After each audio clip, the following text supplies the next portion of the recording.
What? Why are you shaking your head? You're welcome.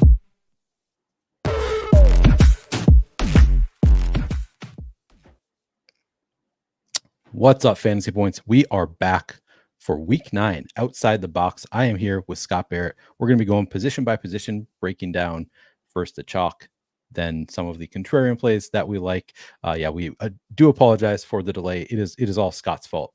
Scott, right? It's your fault, right? I don't think so. Not this time. No, it was my fault. It was 100% my fault this time. Had a lot going on today, but we are here now and we're ready to talk about the slate. Scott, how did last week go for you? How are you feeling about this week's slate?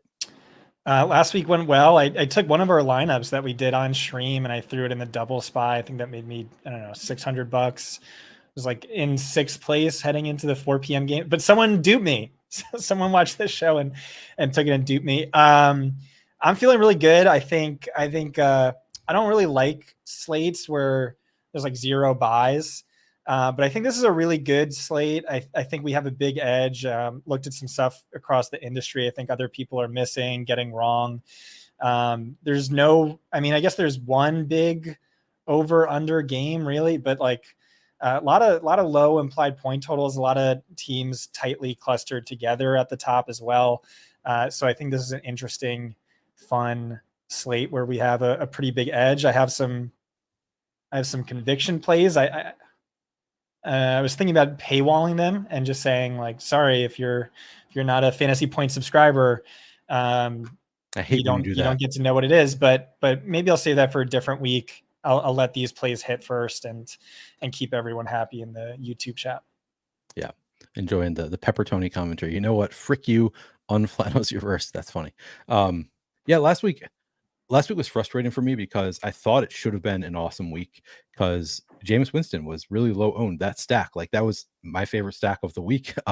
We loved it. We built it on the show. It went off and I still lost money. I think in part because of the Bo Nix did really well and he was pretty chalky. So it kind of ate into the value of having that, kind of contrarian stack do well. But ultimately I played too much Tyreek Hill, too much Breece Hall last week.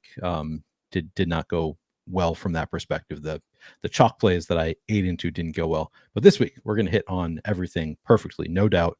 By the way, if you haven't subbed to Fantasy Points, highly recommend doing so. You can use promo code OTB25 for 25% off any product at Fantasy Points. That includes the data suite that we'll be taking a look at parts of the show, and then of course the projections, all of that. There are a lot of different packages you can find at Fantasy Points and a lot of great stuff there, a lot of great content behind the paywall as well. Scott, we're going to start at quarterback. No real chalk at quarterback. Geno Smith, 10% feels a little bit much to me, but not too crazy. What do you think about it? Yeah, I mean, just the fact that he's projecting to be the highest owned quarterback, I really can't get behind that. I didn't even write him up, no DK Metcalf. JSN's in a tough spot. Rams are a premier reverse slot funnel. So like it's not the spot, and he's underwhelmed all year. So I didn't even write him up. Just not going to play Geno without DK when he is the chalkiest quarterback of the slate. Didn't write up Daniel Jones either. Washington's defense is toughened up. It's also Daniel Jones. I just think there are better plays at lower ownership. Yep. On the same page there. I liked it better with DK Metcalf, but without DK Metcalf, it becomes just kind of a tough spot there. And when he's going to be the ultimate chalk, and there are a lot of pretty good quarterbacks in good spots on this slate. So I think it's pretty easy to get away from that one. Now, should I just open it up to you or do you want me to throw names at you? You got to throw names at me, bro. All right. I mean, Dak Prescott, that game stood out to me like immediately when I saw it. Dallas, Atlanta looks really good to me. Dak only 6,300, 7% ownership. So he is technically the second most chalky, but also that's not a crazy high amount of ownership. I kind of like it. Just easy to stack Dak Prescott with CeeDee Lamb, Jake Ferguson, whoever you want to. Do you have any interest in Dak? Yeah, I do. I don't know that he's a much better play than Kirk Cousins. I kind of have them tied in my head, but they both should be, I think, higher owned than they are, just because this is the most attractive game environment of the slate by a significant margin. There's good shootout potential.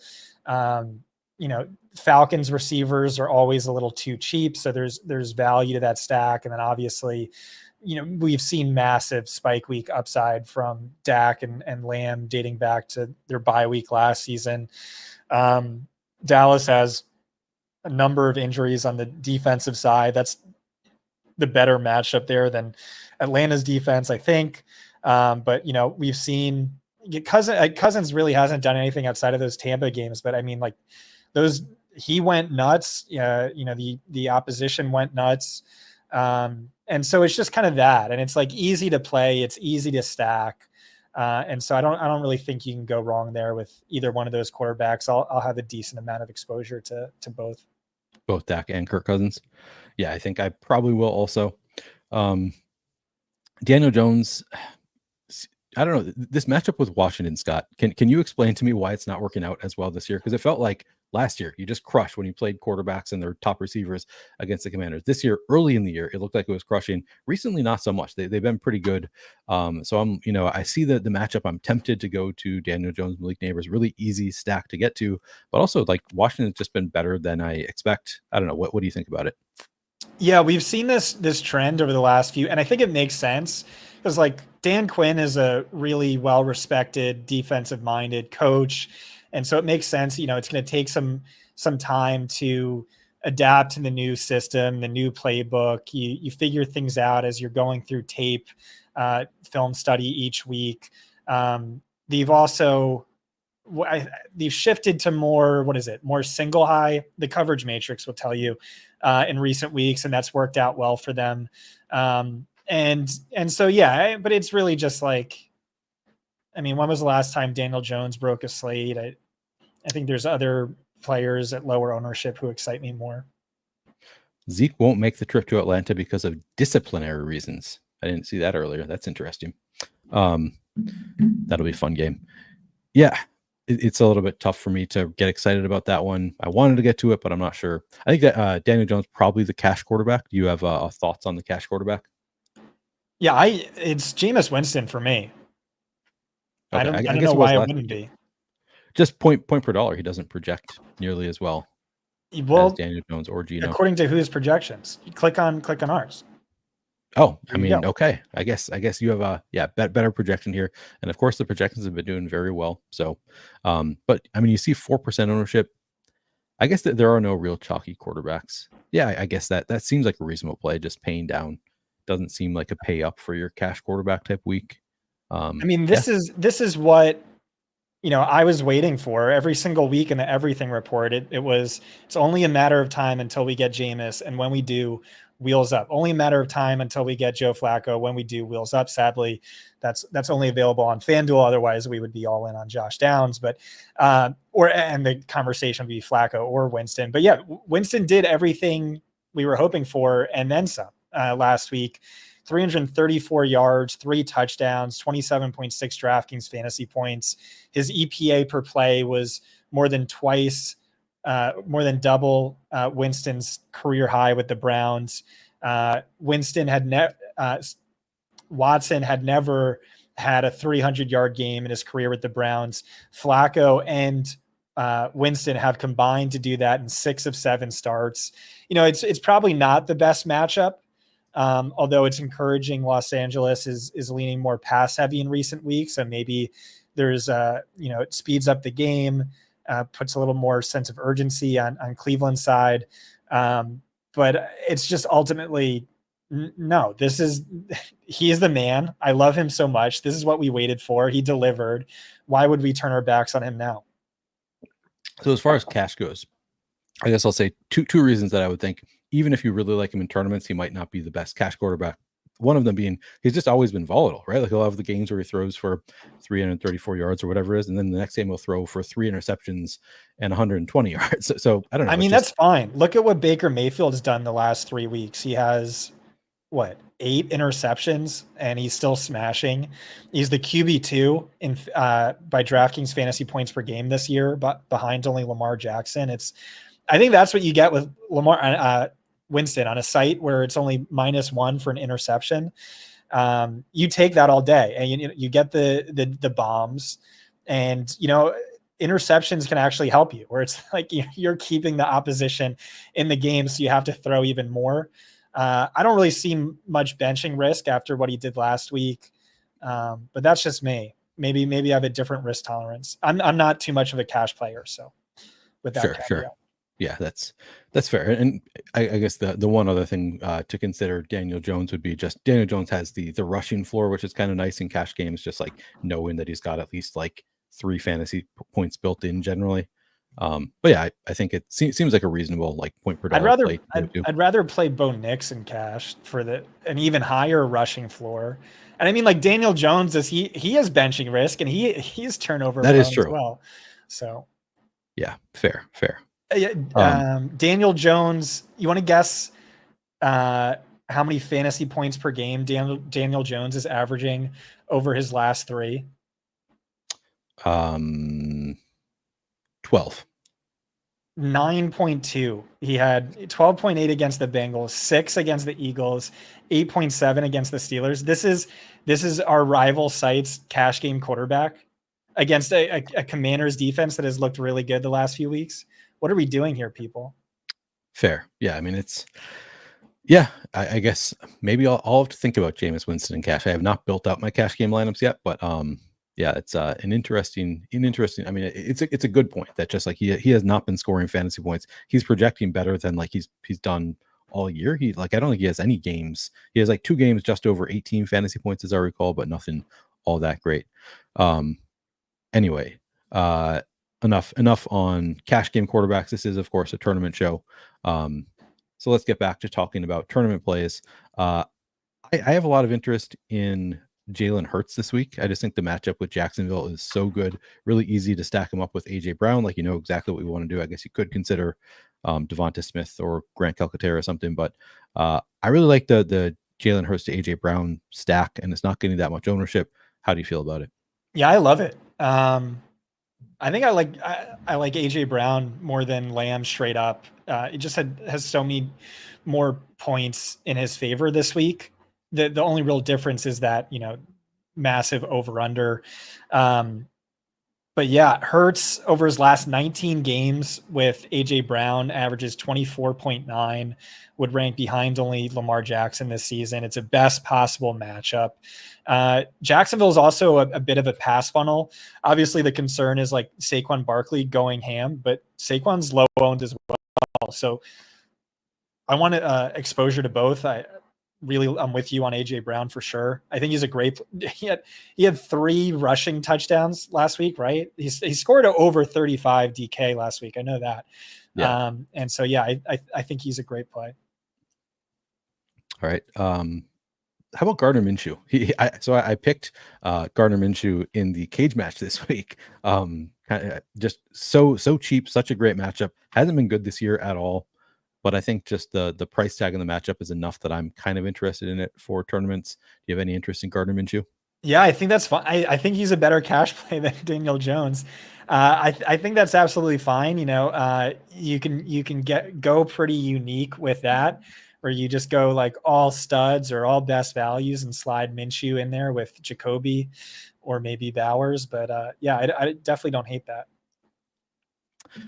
Nick says, I'm going to spend real United States currency on May stacks against a terrible Titans secondary. Now I think of the Titans as having a really strong defense, but no L'Jarius Sneed this week.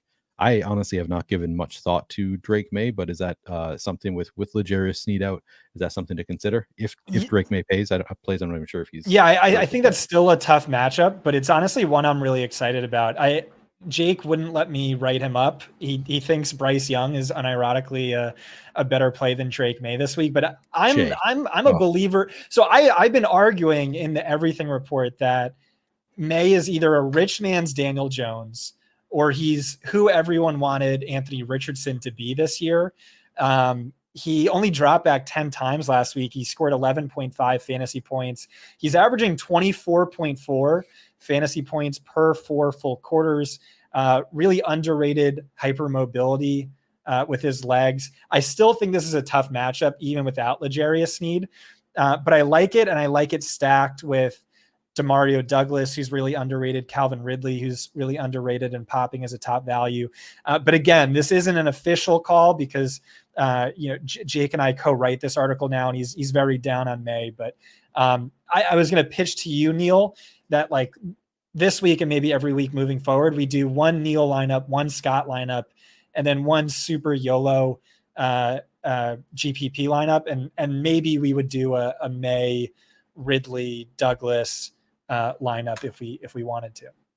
Yeah, for sure. All right, let me read off the super chat. Chase says, "Happy Friday. Was recently asked to take a few weeks off my weekly DraftKings contest with some buddies for winning too many weeks in a row. Let's that's fucking awesome. go. Thanks, Outside the Box." Yeah, that's great to hear, Chase.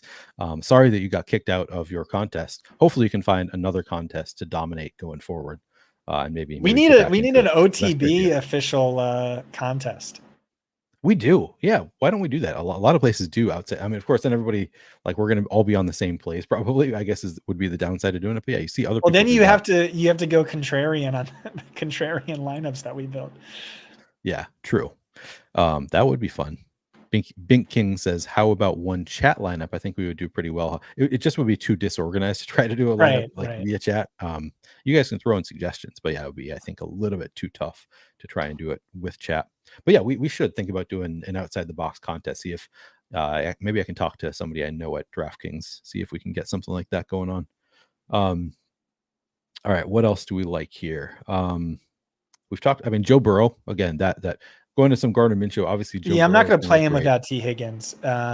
It's just been kind of a night and day difference where, like, I don't know why this is the case, but randomly he's become the skeleton key to the Bengals offense. Yeah. To me, that still feels like small enough sample size that I'm willing to bet against that being always the case. Like at some point, you got to think Joe Burrow and Jamar Chase and maybe Yoshi Gesicki, whatever. Like, they're going to be able to figure it out, I think, without T Higgins. And this seems like a good matchup to do so, but no real issue with it. Mike Guido says Jaden McLaurin looked criminally underowned. That was going to be the next one that I brought up. Just like Jaden has scored over 20 fantasy points in all but one of the games that he's finished so far this year. Like, if he plays a game, the entire game, he just crushes. And this seems like a fine enough, like, not the best matchup with New York, but a decent one. Low ownership, not a crazy high price tag. McLaurin also really low owned. How do you feel about Jaden McDaniels? Yeah, I like it. You mentioned 20 plus, 25 plus in 4 of 7 full games. And you might not need much more of a ceiling beyond that this week, with all the low totals. Giants have a really good pass rush and not much else, but the pass rush might actually benefit him because he scrambles like 7 times as often when pressured. And when he flees the pocket, his deep throw rate goes up by like 5x, which we know helps quarterbacks hit their ceiling. It's a elite pass rush, but beyond that, it's not a good defense. Their star cornerback Deonte Banks got benched, so that's a nice matchup for Terry McLaurin. Yeah, I'm with you. I like Jaden this week. We talked about Kirk Cousins. Lamar Jackson feels like one that you're going to tell me you like. He projects really well. So you have the best projection. He has the best projection on the slate. Feels like a bad matchup with Denver and tough to know who I want to stack him with. So I'm like a little bit probably not going to Lamar Jackson, but how do you feel about Lamar? I mean, that's kind of how I feel, where it's just like, okay, he's not really popping as a value, but like, that's not the thesis with Lamar. It's just, he can go absolutely nuclear. To me, it's more of a Derrick Henry game, and like, I'm all over Henry, but certainly could hit. He deserved a shout out. I think Bo Nix, again, I think he's a really strong play. It's kind of mind boggling. He was cash last week, hit perfectly, is in an even better matchup this week, and is only 4%. There's no better matchup than the Panthers. What are you talking about? So if you look at schedule adjusted, it's Carolina is like the second most favorable or third most favorable. And then Baltimore is, or I guess they're practically tied, right? But if you go by pass, I'm going to switch it to last 5. All right, we can look at. Okay, I'll sort by pass. I'll sort by pass for you. Yeah, well, there you go. Ravens 2, Panthers 3. I mean, he's averaging more rushing fantasy points per game than Josh Allen, only like 1.5 less than Lamar. And so it seems like he's matchup sensitive, but he's been hitting in these good matchups. He's going to lean pass heavy against, a potent Ravens offense. So I think he's fine. I think he's a strong play. Someone in chat, or multiple people in chat, brought up Stafford. And so you may remember our boy Russell Miller won $1 million with a Stafford stack. I took down the red zone with a Stafford stack. And, if you look at Stafford by himself, like he hasn't had many spike weeks, but the stacks can go nuclear.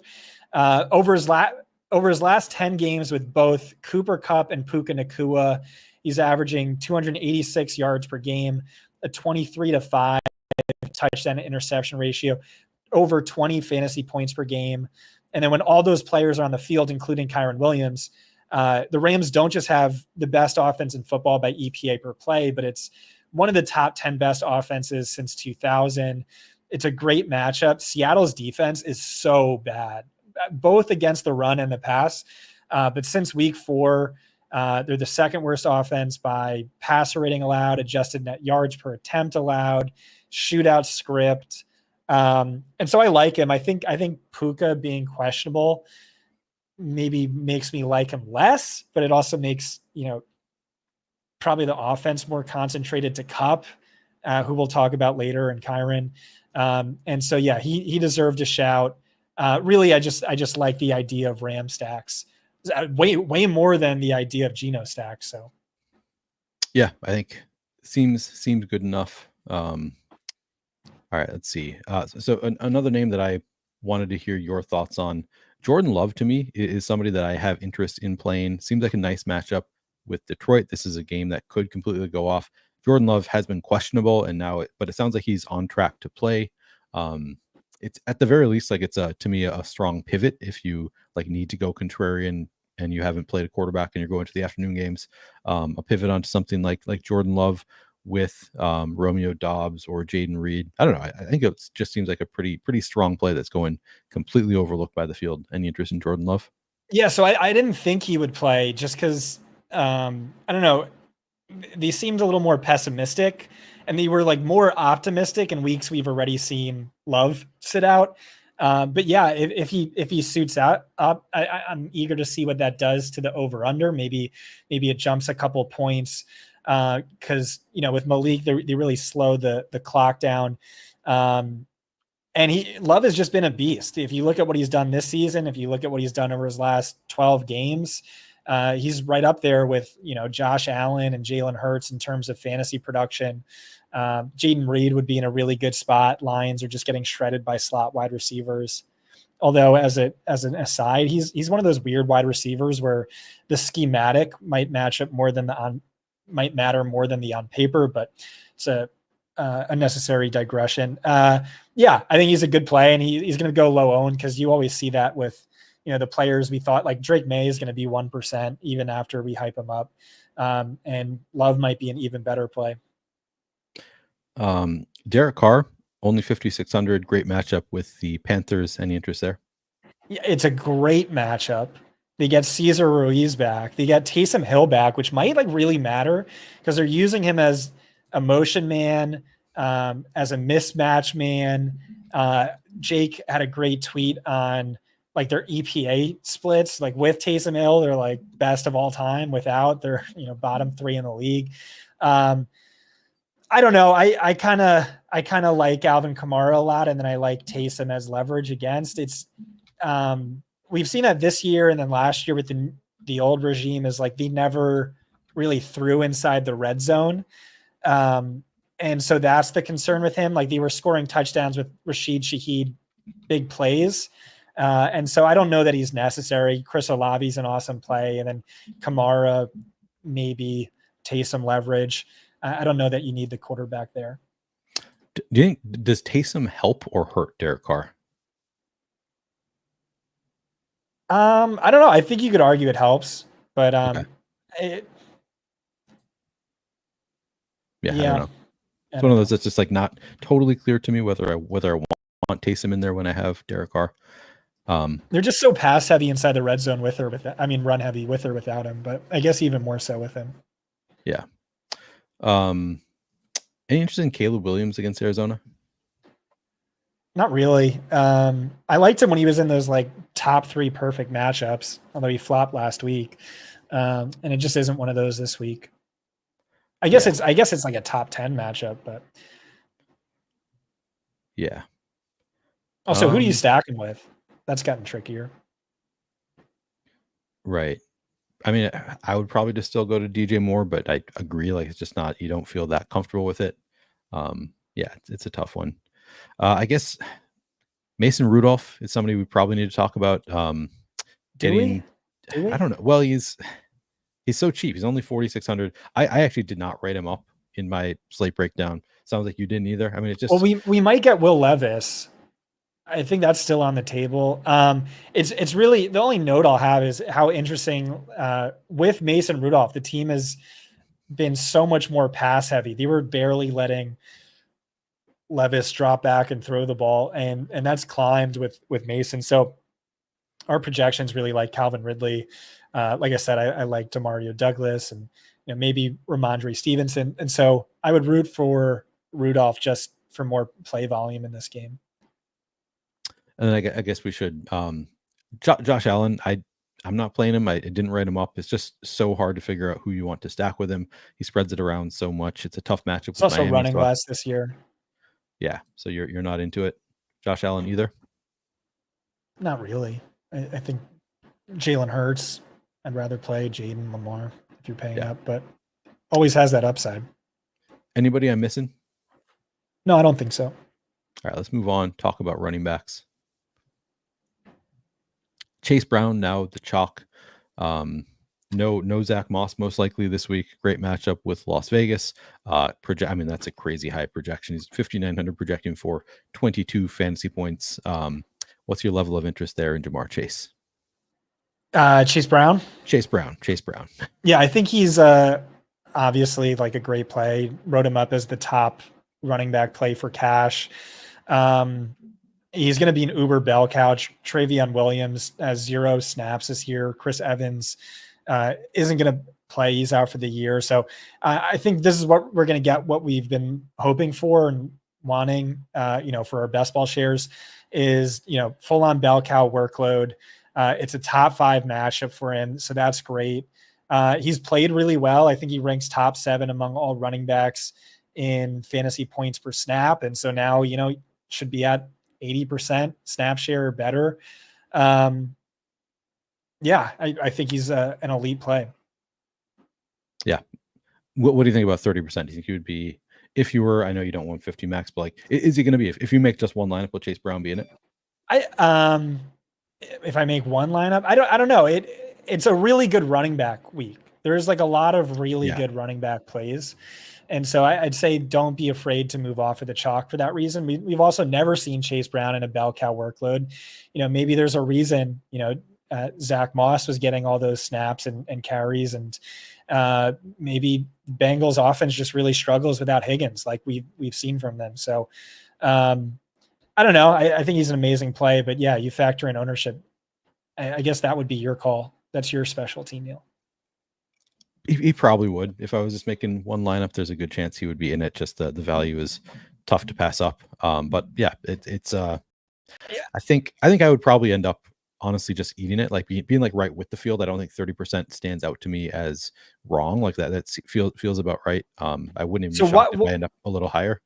When you ask me like if he's on your one lineup, like that's tricky for me to answer because it's like I'm not building a lineup starting with like the chalk ever, and it's just right. The players I like where I'm unique and different from the field, like that's where I start. And then it's just, okay, if I need Chase Brown or I have to have Chase Brown here, he'll slide it. Yeah. I think that's a good point. That's, usually not how we build either. We usually start with our stacks. Then we mix in like, all right, who fits this lineup? But yeah, I think 30% seems fine to me. Alvin Kamara, 7,800, great matchup, obviously with the Panthers getting 22% ownership. What's your level of interest in Alvin Kamara? Yeah, I think he should be like, if Chase Brown is 30%, I don't know why Kamara isn't, right there next to him. his snap share has declined a little bit over the last few weeks, but that was coinciding with the healthy return of Kendre Miller, who is out now. Jamal Williams is doubtful. His target volume is insane, unreal. It's like neck and neck with Jamar Chase. It's better than Travis Kelce and Jaden Reed. And it's the best possible matchup. So I think he's an awesome play, but he's chalky. So I'm going to try and find ways to pivot to, or I might to a Saquon Barkley, a Derrick Henry, a Kyron Williams, a Kenneth Walker. But that's the thing. Like they're all really good plays where I don't like in a vacuum. I would definitely rank Kamara at the top of that, but you factor in the 22% ownership. Maybe, it's Derrick Henry who breaks the slate this week. Yeah, I think that's a really good note that it's like, even though he's an obviously great play in a vacuum, in the context of this slate, it's a little bit tougher because like you say, there are so many great running backs and they're like every single price point too. Like you can pay up, you can pay mid-range. I mean, there's nothing right now on the like super cheap end, but if Tony Pollard ends up sitting, then suddenly you have Julius Chestnut at min price. There's just so many really strong running back plays that, playing the chalk feels a little bit less appealing on this slate, but still does. Even the chalk looks pretty awesome. Also, all right, let's keep moving down. Bijan Robinson, 7,400, getting 18% ownership. How do you like that against Dallas? Yeah, that might be a little high for me, but it's like such a good spot. Dallas, only 6 teams are giving up more EPA per pass than the Cowboys are giving up per run, which is a crazy stat.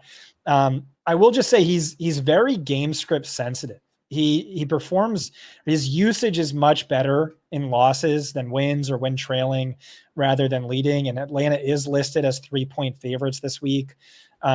Jake had a great note on this where he was like, if I play Bijan, it's stacked with CeeDee Lamb. And I like that call a lot. Yeah, I think that seems fair.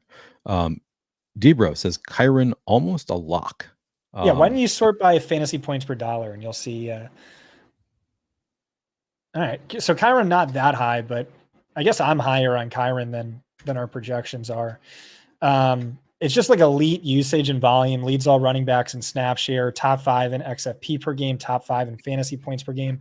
He had 7 targets last week with Kupp and Nakua back, which is kind of crazy because he was ahead of only Jordan Mason in targets per route run. And so it's just with Kupp back, with Nakua back, I really think that helps him. More sustained drives, more red zone trips, lighter fronts, better efficiency. And it's an elite matchup. Like I said, Seattle's been so bad.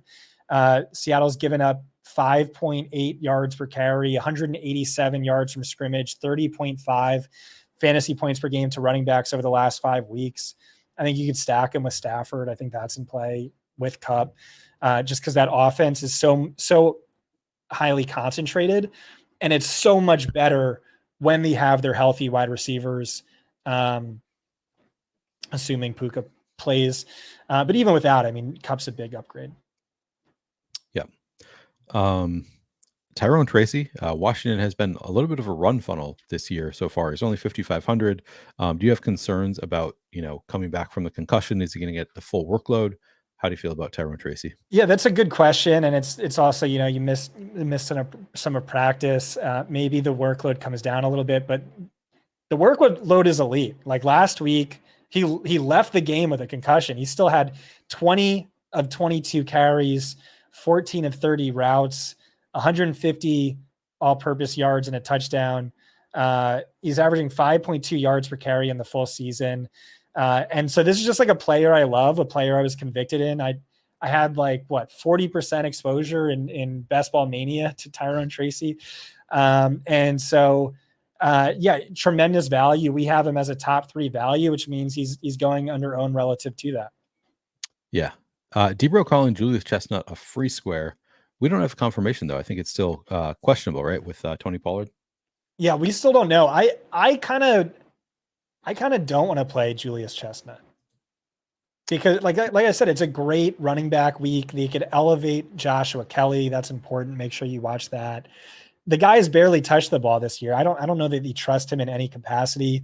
Maybe Calvin Ridley is the one who really benefits because, you don't have a single healthy running back. So who else is getting the ball? I didn't write him up. I don't know. I'm eager to hear what Johnny has to say tomorrow morning, but I'm going to guess he's with me that they're just better running back plays. Debro says, "Yep, Pollard hasn't practiced. I would be surprised if he played. Tackle breaking metrics look good in preseason. Yeah, I mean, I think he's in play. Like, I wouldn't like X him out, but to me, there are just no free squares because there are too many free squares. Like every single running back you look at, it's like, oh my God, that's a great matchup. So ultimately, because there are so many great plays, there's nobody that I'm going to have in over like 50% of my lineups at running back because I think that's exactly different right. running backs. I think that's a great way to put it this week. James Conner is another great one. His usage. Yeah. Go ahead. Just the matchup with Chicago is just so bad that to me, it's like, this feels like an easy skip to me. None of the projections I look at agree with me that it's an easy skip because he looks pretty solid point per dollar. He does have great usage, obviously, but it's just like teams just can't score on Chicago, it seems like. And I just rather go to running like all the other great running backs on this slate. Yeah, it's a bottom 10 matchup. I was hoping he would go under own because of that. The thesis here is just huge uptick in usage the last 2 weeks. Was at like a 30% route share, and he's cleared 50% in back-to-back weeks. 83% snap share, up from 62%.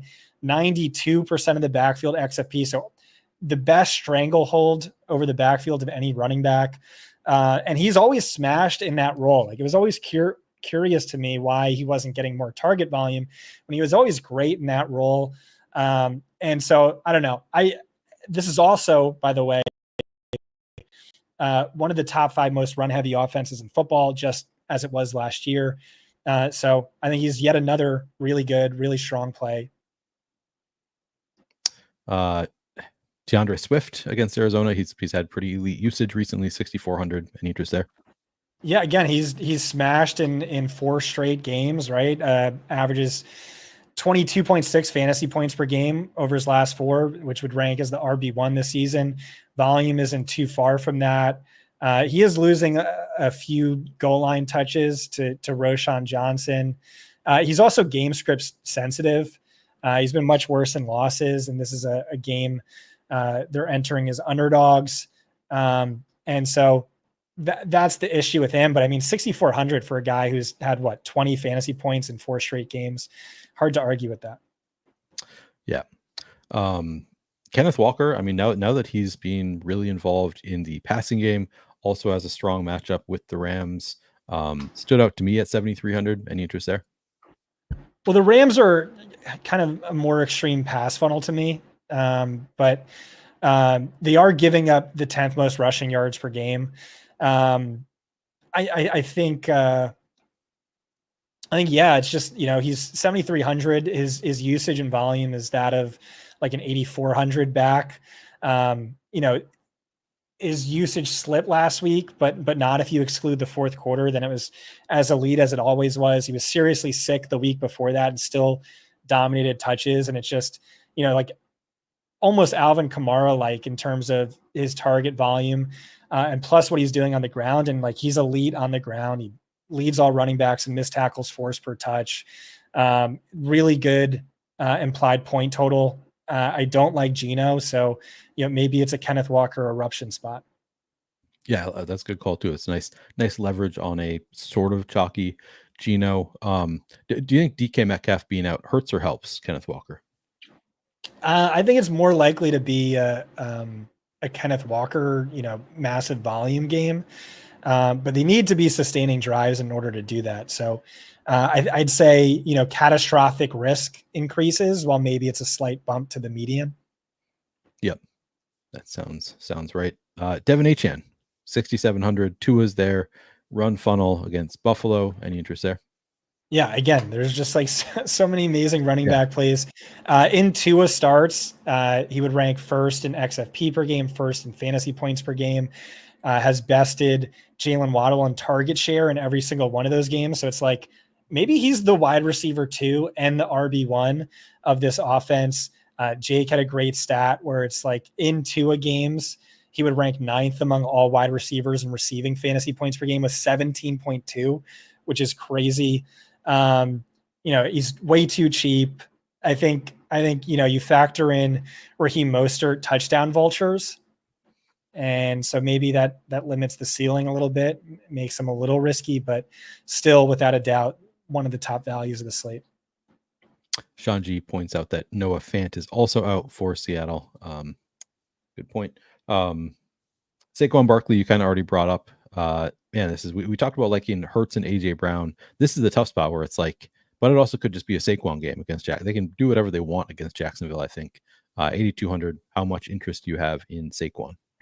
Quite a bit. I'll say Derrick Henry is my favorite running back play of the slate. But like Saquon's right there. Those are 2 guys who should be at least like 3 times as highly owned as they're projecting to be. Slate breaking upside. Like there's a lot of running backs to like, but there's relatively few running backs with like their slate breaking upside. And I can see why the projections don't like them, where it really comes down to, it's like, all right, do they get a 60+ yard run or not? Yeah. But they're averaging like about a 60+ yard run per game, or maybe 0.75, something like that. And so 6% for that upside, I think, is a steal. Derrick Henry coming in even below that. So I really like them. I'm personally going to have a lot of exposure to them. So the matchup with Denver, as I recall, a pretty tough spot for running backs. I just don't think that matters. With Derrick Henry, just like, who cares? Yeah. And it looks like it's actually middling. It's not as bad as I thought it was anyway. Okay. Yeah, Derrick Henry looks pretty strong. He's just been awesome all year, so hard to argue against that. Chuba Hubbard, no Jonathan Brooks yet, 6,500. Projects. Yeah, I'm not going to play him without Dalton, personally. Oh yeah, that makes sense. Just don't play anybody on the Panthers maybe with Bryce Young at quarterback. I guess we'll talk about receivers when we get there. Let's see. Anybody else that we have not touched on? Let's see. I think James Cook is sneaky at 3%. Also kind of a run funnel there. Miami. Yeah. He was back to his typical workload last week. He's also like super game script sensitive. So 6-point favorites. I think Buffalo wins this one easily. They've really had Miami's number over the years. Brian Robinson at 1%. I like. I think we have to monitor his health, but if you kind of like adjust for extreme blowouts and the quarters he's missed due to injury, he's looked really good. I think like on a per 4 full quarters basis, he'd be like a high end RB2. Game script sensitive. It's a game I think Washington should win easily. Someone I like a little bit more than both of those is Ramondre, sort of flying under the radar. He was just back to being a full-on bell cow last week. Had like an 80% snap share, 80% carry share. And so I think he is a strong value. But this is the problem this week, is there's just so many good running back values. Nick Chubb. Are we ready to play Nick Chubb yet? Not with like a 1.8 yards per carry. No. He's been pretty bad. Yeah. Alexander Madison. I mean, nice matchup with Cincinnati. Great role lately. Volume has been there, but yeah, just nothing going. Talent's just not there. Yeah. Jahmyr Gibbs. Yeah, I think the Lions running backs are interesting. If they were one player, they would be like $13,000 every week. They'd be averaging like nearly double what like Saquon is, which is just so crazy. And so they're not going to pop as values because they're priced up, and they're splitting work just about perfectly 50-50. But I mean, the upside's there in this. Like the Lions, do they have the most potent, deadly offense in football? Like the most running back centric offense in football? They do. So I think they're good GPP plays just about every week because they're lower owned relative to their upside or what they should be every week. But I personally kind of never play them. Any running backs I've missed? I feel like we've talked about every running back. So. Yeah. Good to move on. All right. Yeah. Let's move on. Wide receivers, man, Cedric Tillman. I did not anticipate the 28% chalk going to Cedric Tillman. He's 4,300. Obviously, you love Jameis. Do you love Cedric Tillman at 28% ownership? Well, I think that's just part of the reasoning behind Jameis is, if he hits, Tillman hits. And so you're a little unique there, and it's tremendous upside at this price if he hits. And I think Jameis can bring a few pass catchers with him, but yeah, hard to deny Tillman. I think he's a little risky where, it's just really only a 2-game sample, but it's also, in those 2 games without Amari Cooper, leads the team in targets, 90 yards per game, 25 fantasy points per game. So 4,300 is just like crazy cheap. And I do like Jameis. So yeah. I will say, I think Elijah Moore is sneaky. He actually led the team in first read targets last week, catchable air yards. This is probably the best quarterback, best offensive environment of his career for a player I've hyped up for forever. I said multiple times years ago that he's going to win me $1 million one week. And maybe it's this week. He has the schematic matchup in his favor as well. It's a really tough one for Cedric Tillman. I know it's a small sample, but looks true over the last 2 years as well. Really favorable one for Elijah. So decent pivot there. Also like Njoku, Judy, maybe. He's hard to trust, but yeah. Yeah, some leverage, I guess, off of Cedric Tillman, sort of. All right, let's go back to ownership. All right. No, let's get through the chalk for a second. I want to talk about Jaylen Coker because I see D-Bro talking about it. I want to hear your thoughts also. But Drake London, let's work our way down. So Drake London, 24% projected ownership at 6,700. Great matchup. How much interest do you have in Drake London? Yeah, I think this makes sense. He's an extreme value. He's a cash wide receiver. Since week 2, he ranks first in first read targets, second in XFP, second in fantasy points scored. But Hilo said he's basically like this year's Michael Pittman, where like he's a good value every week, but he doesn't have the upside to justify his ownership. And I think that's fair. But it's also like, it's hard to imagine he's going to burn you. So maybe 24. Yeah, go ahead.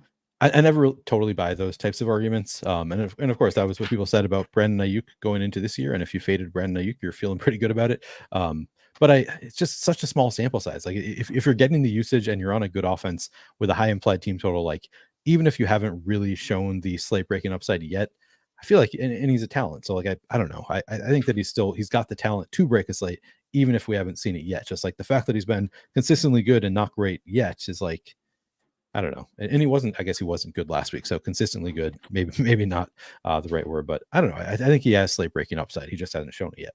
Yeah. I'm with you. He's also just like 24%, where the next closest is 14%. But yeah, people said the same thing about Drake London that week last year where he had like 172 yards and I played him. Yeah. All right. Tyreek Hill, I mean, it's a tough matchup. It's still just 7,300, which feels kind of inexpensive for how good he is with Tua. Typically, I don't know. How do you feel about Tyreek this week? Yeah, I mean, slate breaking upside relative to price. It's hard to find value like that. He's scored over 30 DK in over a third of his games with Tua. I don't think this is the spot for it, though. He's never had more than 82 receiving yards against Buffalo in 8 career games. Buffalo's also ranked top 7 in deep receiving yards per game in like 9 straight seasons. They really do everything to sell out, to stop the explosives and big plays. So I just don't think it's a great spot for it. I probably won't end up with much Tyreek. I feel the same way. It's like, it's on the one hand, he's definitely too cheap for being Tyreek Hill, but just the matchup is so tough that I probably don't end up getting to a ton. Olave, 6,100, best, great matchup against Carolina. How much Olave are you getting to? Yeah, he's awesome. You saw last week without Rashid Shaheed, he had 8 of 14 targets for 107 yards. I think before that, his only other game with Rashid Shaheed, he was targeted on like the first snap and then had a concussion, didn't play the rest of the game. But You get Derek Carr back, should help. He ranked 3rd in XFP last week, but maybe 8th in fantasy points because over half of his air yards were uncatchable. Easy top 5 matchup. It's an elite schematic matchup for him. He shreds single high. Carolina has no pass rush. He's pressure sensitive as well, so that matters. I think he's probably top 3 in our projections, maybe top 2. So I think he's a really good play. All right, let's talk about Jaylen Coker because Debro loves him. Are you a cokehead, bro? I'm not a cokehead. Not a cokehead with Bryce Young at quarterback. I don't know if he's going to be chalky. To me, it's tough to really want to get to a ton of Jaylen Coker, but I get it. And I don't know. Debro's making some good points. So I got to hear. Are you a cokehead, Scott? No, I think there's better plays. We also might get Adam Thielen back, by the way. So be on the lookout for that. Like, he's really not a bad play, even though he's 40 years old coming off of a hamstring injury. But it's Bryce Young at quarterback. Before last week, he didn't do anything. I know there's positive coach speak, but I just think there's better cheap plays this week. Yeah, Thielen's doubtful. I missed that. Yeah, he is doubtful. So Coker should have a pretty strong role. It's just, I don't know. Bryce Young has not really supported many great fantasy receivers. But the price is good. The matchup is good. So I get it at 3,600. Maybe I'll get to some, but just it's not a great spot for me with Bryce Young at quarterback. Yeah, there are like plays that are lesser owned within like $800 of that, but I like a lot more. Yeah. CD Lamb, we talked about it already when we were talking about Dak. He's 8,800, so massively expensive, getting some ownership. But he is CD Lamb. How much interest do you have? Like I said, I might like AJ Brown more, not just relative to ownership. So he's one of those wide receivers where the schematic might match up more than the on paper matchup. The on paper matchup's great. Atlanta's giving up the 4th most fantasy points per game to wide receiver ones. But he struggles against too high coverage. He struggles against zone, at least relative to man and single high, where he's like the best wide receiver in football. Atlanta plays too high at the 6th highest rate over 50% of the time. CeeDee Lamb averages 1.99 yards per route run. Jake Ferguson's at 1.96. So like basically tied. And obviously there's a big discrepancy in salary.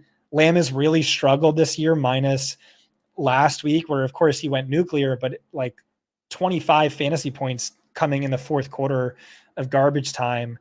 And it's like, did they just magically fix everything after the bye like they did last year? Or was that somewhat fluky? I don't know. Really, I like AJ Brown a lot. My exposure to CeeDee Lamb will come as part of Cousins or Dak stacks, and I probably won't have any exposure beyond that. So do you think you're more inclined to get to AJ Brown like solo without a stack than CeeDee Lamb? Yeah. Okay. Interesting. Yeah. I think for both of them, for me, are going to be like a lot of my exposure is going to be within game stacks. But yeah, I think that makes sense. I'm getting called out. My homie says, because I said Mason Rudolph is someone we need to talk about. I wasn't saying that we need to talk about him because I like him. It's just, we need to talk about like how much if Scott likes him. He's not even a player that I wrote up, but he's cheap. He's 4,600. I mean, yeah. He's 4,600 people are playing him. So got to talk about it. Jacoby Myers, only 5,300, pretty awesome usage with no Devonta Adams. Great matchup. What's your level of interest? Very high, extremely high.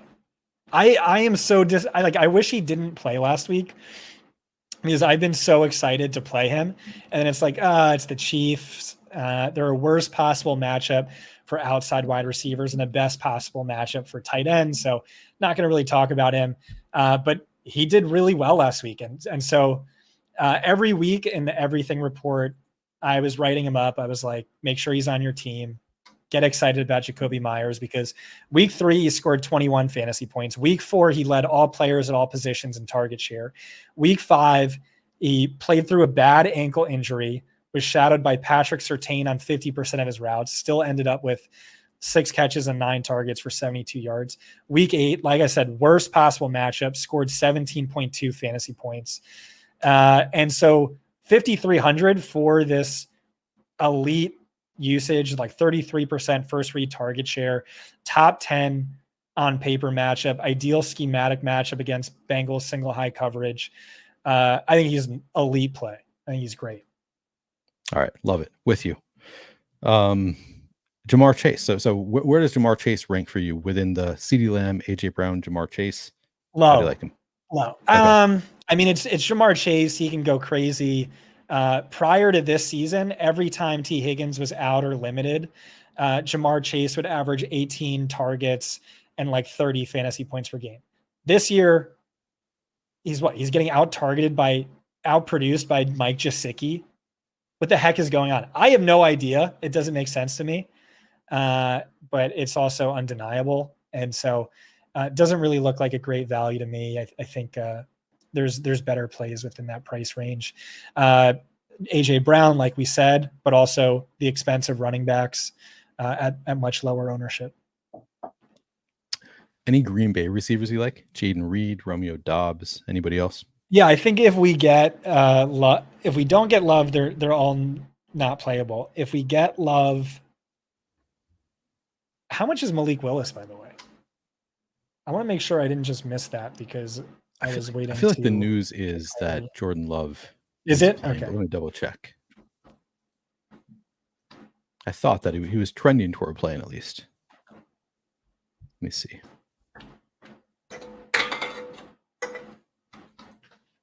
But anyway, yeah. Go ahead. I mean, if Malik Willis starts, we probably have no interest in any of these receivers. Right. Yeah, according to Tom Pelissero, Jordan Love is expected to start against the Lions. Okay, Love is playing. All right. Go to schedule adjusted. Yep.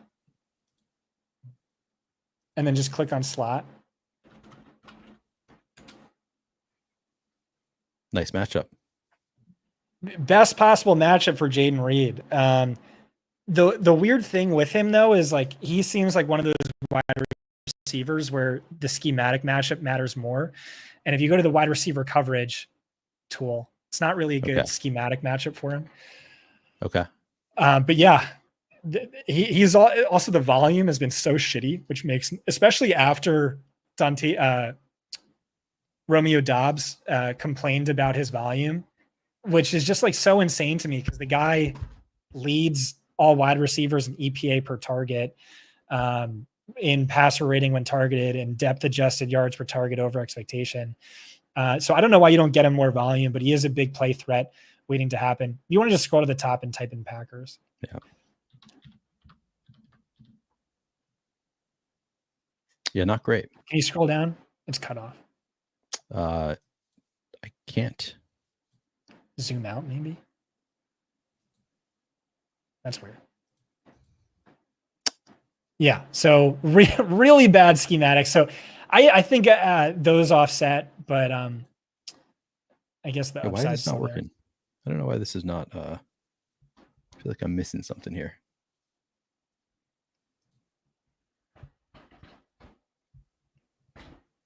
See if this does anything. There we go. Got some more players in there. Yeah, not a great matchup. That's weird though, because it looks like it should be a good matchup for Jaden Reed. Like just based on he's playing a lot of slot. Seems to be a good matchup for slot receivers. So why would that? Can you explain the difference to me? Do you like off the top of your head, or is that something you can't quite explain? Not really. I think Brett would have a great answer. Ryan Yeah. Heath might have dug into it in his article, but Okay. just it's been the case for dating back to last year as well, where he's been very scheme sensitive. Interesting. Okay. All right.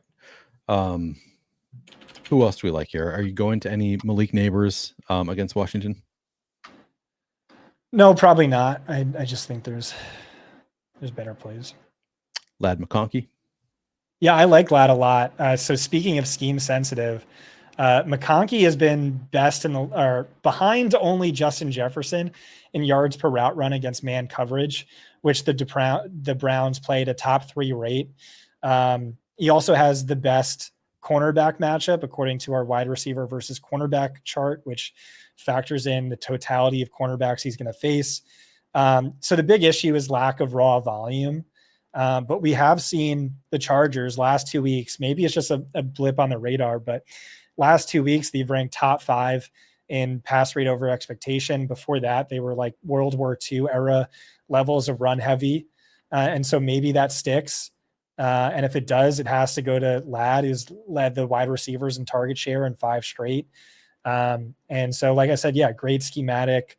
I think he's a really strong value this week. Oh yeah. Muhammad says Michael Pittman on FanDuel. Yeah, I mean we talk mostly about DraftKings. Michael Pittman I'm not is going to play available, Pittman. and 58. I mean, on FanDuel is 5,800. So like, yeah, I'd rather play Downs. He's just like clearly taking a back seat to Downs. He's also dealing with a really bad back injury. Maybe. I don't trust him right now. I think he needs to prove it first. Sounds like Puka Nacua is likely to play and project for 5% ownership at 7,200. The roll last week looked awesome. How much interest, if any, do you have in Puka Nacua? Yeah, I'd rather play Cooper Kupp because like at least we know he's healthier. They've played 6 quarters together, and Kupp out targeted Puka 18 of 13. And then when Puka wasn't on the field, Kupp saw 17 targets in less than 4 quarters. It's a really bad matchup for Kupp, Devon Witherspoon in the slot, but just the health factor and the target distribution factor would have me lean towards Kupp at 500 more. So wait, Kupp, man, 79.4. I guess he ran more routes than I thought he had last week. It felt like he didn't play that much last week. He only one fewer target than Puka. I felt the same yeah, thing. It's strange. Yeah, interesting. Watching the game, it was like the Puka show, right? It was, yeah. All right. What else? Parker Washington, 3,600. No. All right. I saw somebody in chat talking about him, how you love him like Jahan Dotson. So I thought that you were probably going to say you don't love Parker Washington, but had to ask. My prospect model called him when he was coming out a poor man's Jahan Dotson, and that's exactly what he's looked like throughout his NFL career. Jaguars going to play more 12 personnel. All right. Do we have any great point per dollar plays that we haven't talked about? I mean, Tillman, we talked about a bit. There's a cash play I have. I'm probably in the minority. I don't think our projections are going to agree with me, but I feel strongly about it. Value cash play? Yeah. Is it Jake Bobo?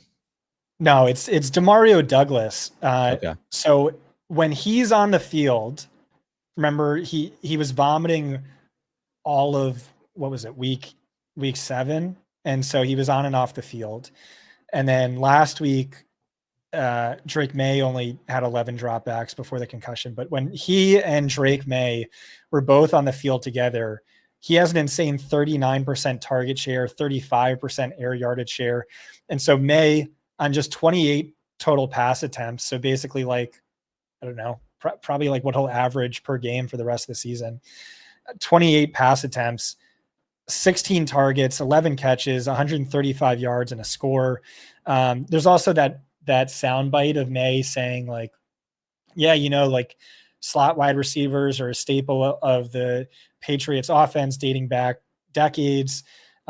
He's a really tough guy to cover. He's a great slot. Really trust him in man coverage. It's a man heavy matchup. Titans are a bit of a slot funnel. Yeah, 4,400. I think he's an elite play. I imagine our projections are going to disagree, but that's going to be the case everywhere else. So YOLO. I want to be clear that Pop Douglas is not in play for cash. Scott is absolutely insane. Is that right? To be recommended. I mean, yeah, he's look at him point per dollar. Look how far down the list he is, just point per dollar. Yeah, they're wrong. He's top 5 in my point per dollar. But I'm not a projections genius like Chris Weck, so maybe you should trust him over me. But I 4,400 for a near 40% target share, even if that's a small sample, that's fine. I would play that all day. I mean, Debro even disagrees with me, so yeah, maybe I'm just wrong. I mean, if you want to call him a great tournament play, I can hear that, but cash game, that's just like too bad of a projection point per dollar. I would not. What if the projections are wrong, Neil? So it's gonna hurt you more if you play him at like if you're the only person in your cash tournament, which you should be. It's gonna hurt you more if he is bad, then it will help you if he is good, most likely. I mean, define bad for 4,400. I don't know, 8 fantasy points to be bad at 4,400. Just Yeah. I don't know. There are just so many like. But what if it he's lets just not you going to fit fit into? Okay, all right. Yeah, I don't know. Just it's you know more than me when it comes to cash. well, you just like you need to be like players that project well point per dollar, not necessarily like the top opto lineup, but like you still want to have players that project well. I mean, you make a good point. Like that is the type of player getting that kind of usage. Like if he's just got a floor based on his like PPR volume, that is worth a lot. But I think it's just I don't know. Maybe the projection will get better by tomorrow and he'll look a little bit more viable. But as of right now, it's just like he looks like a legit poor point per dollar play. All right, so that's the one where I like and the projections don't like. Yeah. One of the sort of opposites, if you scroll down, you'll see Calvin Ridley as a top 6 value. Yeah. So that a cash play, basically.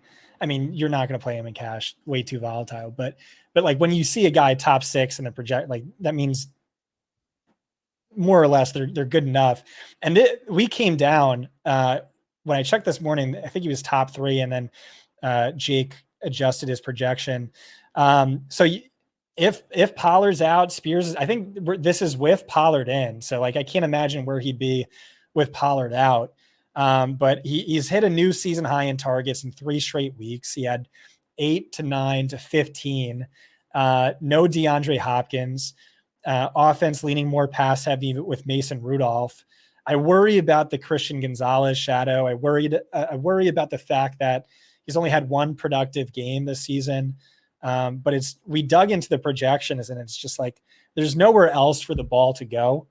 And so, yeah, and Chris has been killing the projection. So could see, and you could stack them with Drake May for like 9% combinatorial ownership.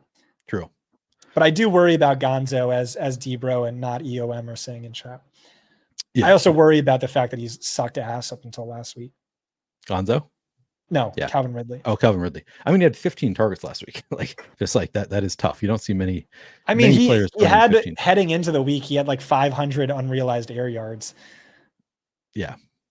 Do you think like is he better? Would you rather have Will Levis or Mason Rudolph or Calvin Ridley? I'd rather have Mason. All just because I'd feel more confident in the pass volume being there.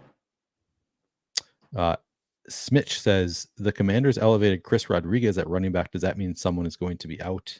Brian Robinson is questionable. It could be. Yeah. In which case, that I'd pivot to Eckler as a strong value. Yep. All right. Let's see. JSN with no DK Metcalf. Any interest there? No, like I said, high end reverse slot funnel. He's had elite matchups and he's done nothing all year. All right. Who have I not said that you want to talk about? What's Terry McLaurin showing as? 1% ownership, doesn't project that well, but 7,100. Yeah. So that makes me like Jaden Reed a lot. I mean, Jaden Daniels even more. If you want to go over to schedule adjusted and click on left wide receiver. Is that right? Yep. Best matchup. 5th most. And remember, like we were complaining earlier in the season about how Cliff Kingsbury just keeps his wide receiver on an island. That's going to help him this week. McLaurin runs 71% of his routes from the left. Deonte Banks was benched. So career backup Greg Stroman is going to line to his side of the field 71% of the time. McLaurin's been a stud. If we gave him just 2 extra receiving yards last week or one of the last few weeks, he'd be averaging 20.2 since week 3, top 5 at the position with a low of just 17.4 DK. So 1%, him with Jaden Daniels, I think that's a great stack. That was, he ended with 99 or 98 receiving yards. Something like that. Yeah. Yeah, I believe I had him. I think that's the week that Jake won the cage match because I didn't get the 100-yard bonus from him. RIP. All right. Who else? Who else do we want to talk about? Anybody in chat? Anybody you guys want to talk about? I don't know. Brian Thomas Jr. if he plays. That's Gabe not Davis. How I'm attacking Jacksonville, but you never know. He could hit. Ryan really likes Marvin Harrison Jr. Because we did see a dramatic difference in his route tree distribution, which I think is real. I think that's big. He was basically playing like the Chris Hogan role, which is so stupid, and he wasn't good at it. The dude is averaging like 10 fantasy points per target on crossing route targets, which is like impossible. And so you just saw fewer go routes last week. You saw more crossing routes and more horizontal stuff. And then it's also like an ideal matchup. We were saying since before he got, since as soon as he got drafted, he was going to be much better against single high than two high. And that's exactly what we've seen. And it's a single high heavy matchup. And then Jake really likes Cortland Sutton. You know, he just smashed in a top 3 matchup last week. He gets an even better matchup this week. So, yeah, those guys. All right. All right. I'm reading chat, and we got some names thrown at us. Tyler Lockett, is that the same? Like no interest there if you're not playing Geno? Not for me. Darnell Mooney? Yeah, he's fine. He looks like a really strong value. Like he's price is like the wide receiver 23, but since week 2, he ranks top 10 in XFP, top 10 in fantasy points. So you could play him. I just think London's the better play. I think Pitts is in play too, but yeah, not high on my list, but he's in play. We did already talk about Ladd McConkey, Zach. Debrow pointing out the Rams are terrible versus the perimeter. There's no Fant, no DK. So yeah, I mean, I think Lockett's a fine play, not like a standout to me as like a crush, but seems like a reasonable play if you want to go there. DJ Moore, I mean, again, he hasn't really done it this year, but it's a nice matchup. I'm still waiting for it to hit. I still might go there a little bit. Any interest there? Not really. I think that's fair. you don't have to do it. Yeah. Let's see. We talked about the Cleveland guys. I mean, it's tricky this week without the buys. Like, you know, yeah. You can see a lot of these guys having the spike week, but you know, you try and narrow down your pool as best you can. No, Ray McLeod, that's not important. All right. To me, it's like we're so lacking for value on this slate that it becomes like sort of interesting in a good game environment. But.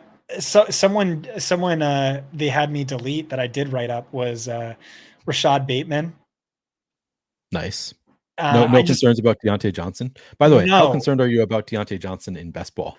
Oh, he's dead. He's so dead. Yeah, so he's dead this week just because like we saw this with Amari and Nuke. Those guys barely played and they had much softer target competition. And we're hearing Josina Anderson, Sigmund Bloom told me courtesy of Cecil Lammy that even when he's fully up to speed, he's like a distant 3 on a team that leads the league in 11 in 12 personnel by a wide margin. And we don't have it this way. Mike Clay doesn't have it this way that Patrick Surtain is going to shadow Zay Flowers. So there's at least a chance. If not, I mean, like Zay Flowers is like proven to have an elite ceiling. He's hit 22 DK and maybe 5 of 7 healthy games, whatever it is. But if Surtain shadows, then it could be Bateman finally getting the target volume we want. Elite ass guy. So he's in play. Noah Brown, someone else mentioned for the same reason. He was productive last week. He had his highest route share of the season. So those are some other cheap options I like more than Jaylen Coker. My personal preference is DeMario Douglas, but again, no one's with me on that. So whatever. See, I mean, that seems like a pretty reasonable, like if nobody's going to be on it with you and he's pretty cheap, I kind of like it for tournaments. So to be clear, I disagree that he's cash viable. Yeah. Tournaments, I think it seems like a good play. Noah Brown, I'm with you there, up to 71.7% route participation, 6 targets last week. We keep on getting questions about Jermaine Burton. And I'm just going to look at his 42.5% route participation last week, 3 targets. I don't think that's enough for me. But I guess T. Higgins was in for that game, right? So week 8? No. Am I remember? Oh, he wasn't. Okay. Yeah, I'm not gonna play him. The team hated him a couple of weeks back. There were reports he was falling asleep in meetings. But yeah, I just think there's better plays with guys who have. What about Yoshi? Any interest in Yoshi? No, I like Jasicki. Yeah, Okay. the answer is Jasicki. D-Bro got it. All right. Am I missing any questions here? Let's see. Yeah, we talked about a lot of the things that people want to talk about. There was some discussion about Bears receivers. The big one saying he thinks Keenan Allen should feast. D-Bro suggesting that maybe Romo Dunze is becoming like the number one target there. I don't know. Do you have any interest? I just don't see a lot of upside in general, and then the fact that everyone is so split on it just doesn't have me excited for any single one. Any other receivers you want to talk about? I don't think so. All what right, happens if Puka's out? Are we going all in on Cup? Probably. Yeah. It sounds like Cooper is going to be in. Or sorry, Puka's going to be in though. So yeah, probably don't have to worry about it. The latest seems good. Steven, we already talked about Elijah Moore, like at the very beginning of the wide receiver segment. Scott likes him, thinks he's a pretty good pivot. Is that right? Yep. All right, let's move on. Talk about tight ends. Gesicki is the chalk, 18% projected ownership. He's 3,100. Great matchup. As we pulled up here last week, 60% route participation, saw 8 targets. Sounds like you like him. Yeah, so I ended up with like 52% Gesicki exposure last week.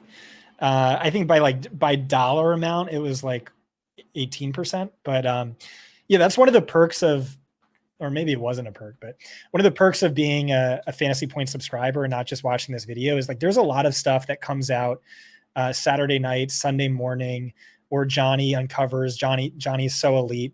My live stream with him tomorrow morning.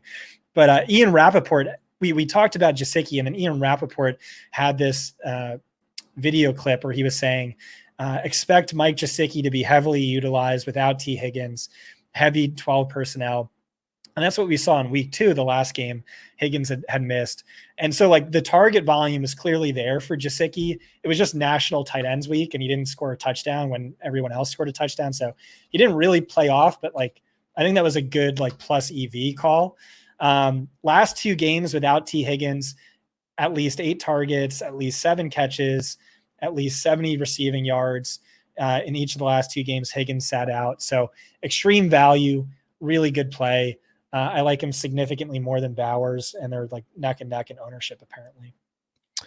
Really? So, I mean, Gesicki to me seems like a good play. 18% seems fine, but like Bowers seems awesome to me at 6,000, just over 10, like averaging over 10 targets per game since Devontae Adams left the team. Yeah, but the splits with Jacoby Myers are a lot less sexy. Top 3 matchup over the past 5 weeks in terms of schedule adjusted. That's right. I don't know. It's really just feel more convicted in Jacoby. You look at Bowers splits with or without. It's like Bowers falls from like a 37% first read target share to 25%. Jacoby's at 33%. And there's just like really good tight end plays. And I have Evan Ingram substantially ahead of Brock Bowers. I have Njoku ahead of Bowers, but he's in that top 5. Debro asks, can Minshew support 2? Would you consider a Gardner Minshew? And then he answers it probably not. He does, but I'm asking if you agree with that, because I don't know. I could almost see myself, because both Jacoby Myers and Brock Bowers look so good. I mean, it just lowers the ceiling, and we're looking for tournament winning ceiling, and like Bowers already didn't have that because there's just minimal touchdown upside on the Raiders. Like it's incomparable George Kittle's upside relative to, and it's also a reason why I don't really like Trey McBride as much, where like the target volume is elite, but the guy has 1 end zone target, 1 red zone target all year. Whereas I don't know, I see substantially more touchdown potential for Ingram or Njoku, or maybe, well, I mean, Ingram's another one who we'll get into, but he has touchdown upside issues as well. I'm going to debate making a double stack, just like the grossest lineup you've ever seen at the end of the show, for my part of our lineup building. Awesome. But I haven't decided if I'm going to do it yet. I'm thinking about it, if I'm going to do a Gardner Minshew stack. All right, what else do we like here? Evan Ingram. So you sounds like you want to get into it with Evan Ingram. You're interested there against Philly. Tell me about it. Yeah, so he's tied or led he's led or tied for the team lead in target share in all of his games this year. And then in 5 games last year without Christian Kirk, he averaged 18.7 fantasy points per game. Would have been like 5 fantasy points per game more than last year's tight end 1. Would have ranked 6th among wide receivers. Immense upside. And now Gabe Davis is banged up. BTJ is banged up. And so he's probably my favorite GPP tight end of the week. Although you could say I just dug into Bowers and McBride for their lack of touchdown upside, but that was an issue for him last year as well. He was like 99% of his targets came outside of the red zone. But no, I still think when you're talking about a player with like high end wide receiver 1 upside, which I don't know that Bowers has anymore with Jacoby back. He's for sure my favorite GPP play at the tight end position. Wait, you're talking about Engram now or Bowers? Engram. Okay, gotcha. So let's talk about kind of the XFP. guys. I think he finishes like as the wide receiver 9 by XFP and like leads all tight ends this week. That's my bet. AJ Barner looks like a strong value here at 2,600. Do you have any interest there? Not really. I mean, he's fine as a full-on punt. I'm really not. I don't know that the Seahawks trust him in any capacity. Yeah, because we've seen that before, where it's like, I don't know, a guy's min price and you expect him to walk into that sort of role, and it just never happens. He had 2 1-1-1 catches last 4 games. Runs like a 4.9 40. I don't know. Will Dissly has been getting some volume. Actually, I don't know if he did last week, but he had like 10 targets 2 weeks ago. But I think Hayden Hurst is back this week, as is what's his face, the wide receiver. I don't know. I'm not really seeing it with Dissly this week. Do you have any interest there? He's just getting ownership, so I got to bring it up. I mean, you can still play him because he ranks like 9th among all wide receivers in target share over the last 2 weeks, but I do think that is a Hayden Hurst thing, and so I wouldn't play him personally.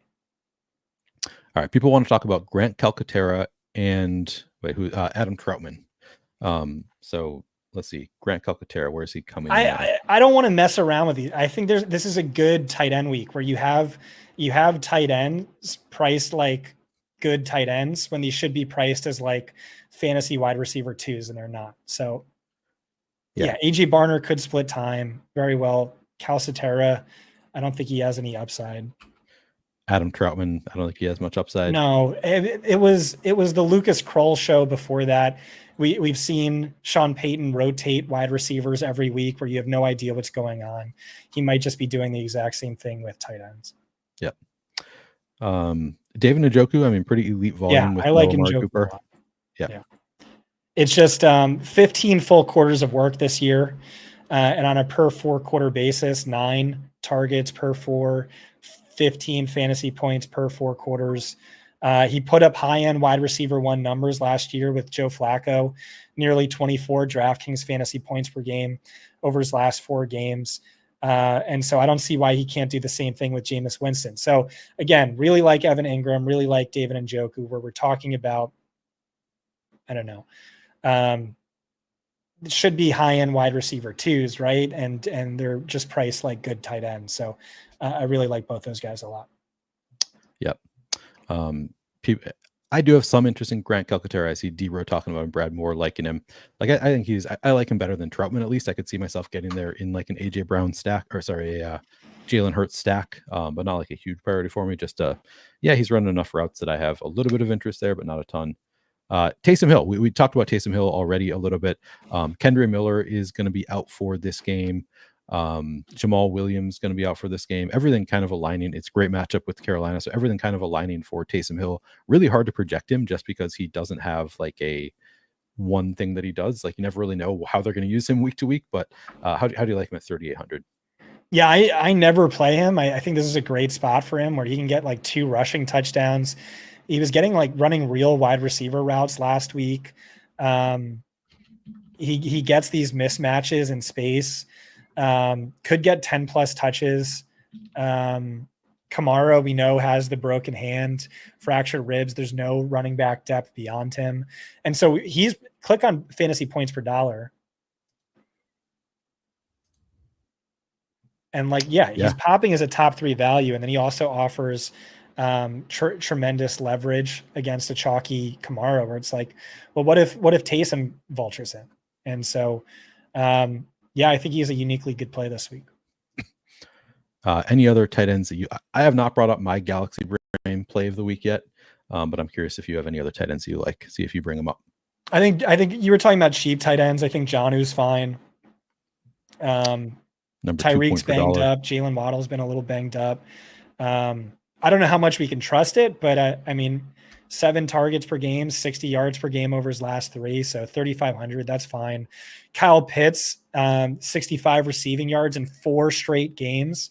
Remember, he sucked ass through the first 4 weeks. What changed?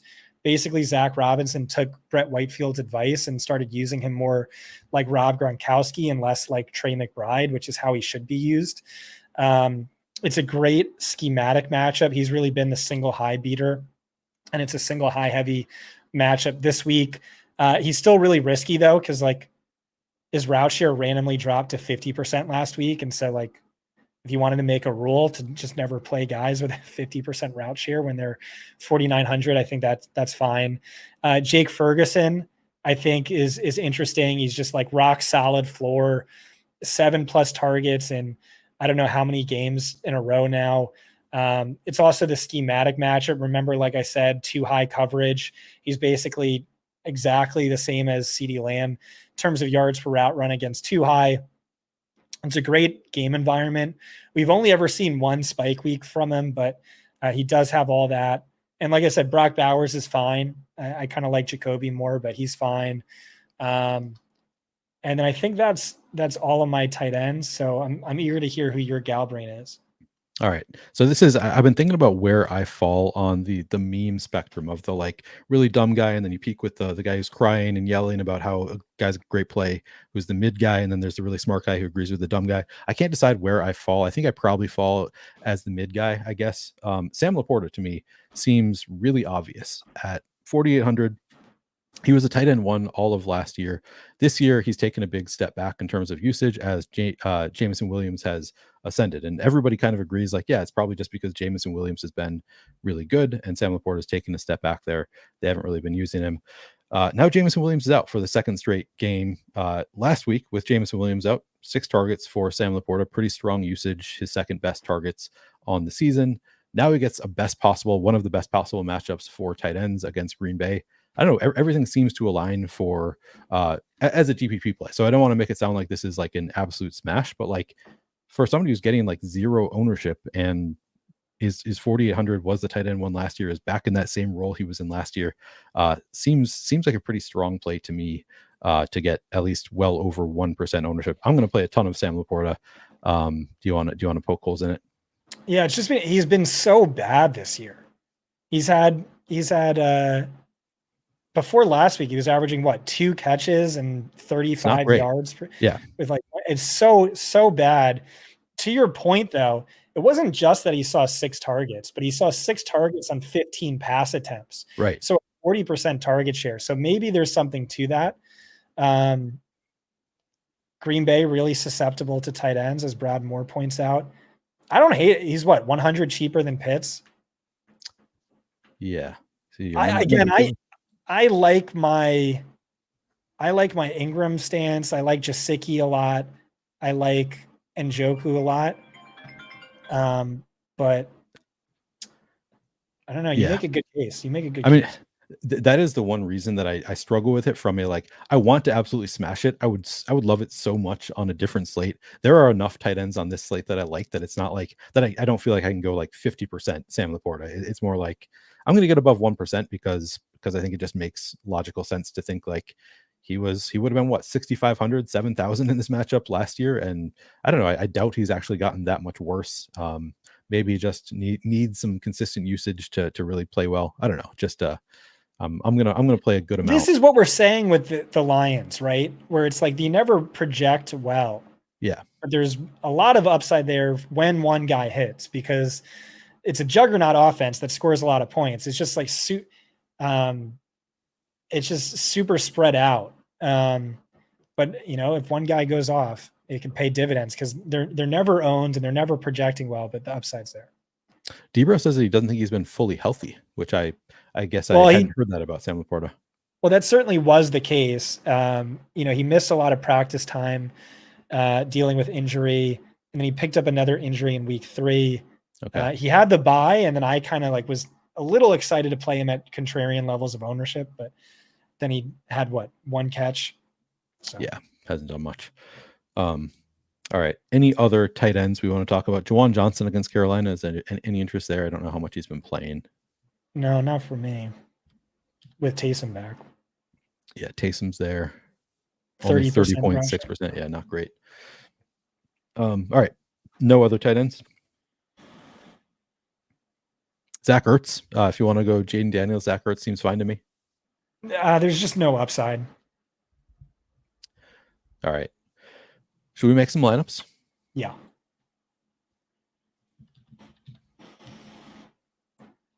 Yeah. Page not working. DraftKings? Yeah. Want to hit refresh? It just did. Dang. Let me check on my computer. We might have to make a FanDuel lineup. It's working for me. It is. Maybe you got banned. Maybe. DraftKings. Maybe can I share screen? Yeah. Oh, there we go. Okay, I got it. All right. We're good. All right. Do you want to make the first lineup? You could start us off. Okay. Let's see. I'm debating if I want to do if I want to do what I've been saying I'm going to do with Gardner Minshew. Screw it. Let's just do it. Let's just do a fun Gardner Minshew play whoever you want. So I'm going to do the Gardner Minshew double stack, and it's going to allow me to do whatever I want for the most part with the rest of my lineup. I guess Brock Bowers is kind of expensive for a tight end, but going to start there. Yeah, do probably not tail us on this. Yeah, I'm going to go Jamar Chase. Oh, come on. All right. Yeah, you know what? We'll be unique. All right, so now we're down to 51.20 left per player.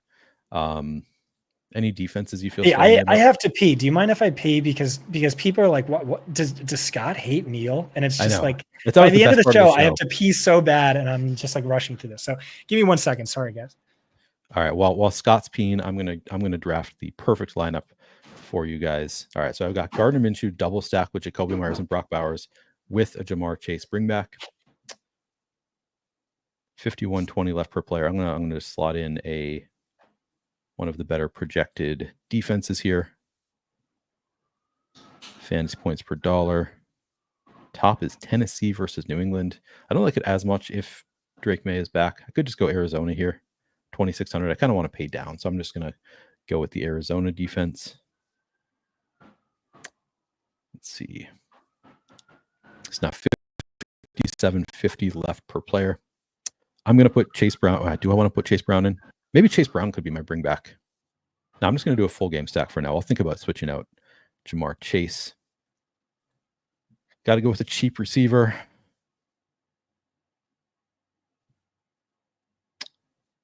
Could go Cedric Tillman.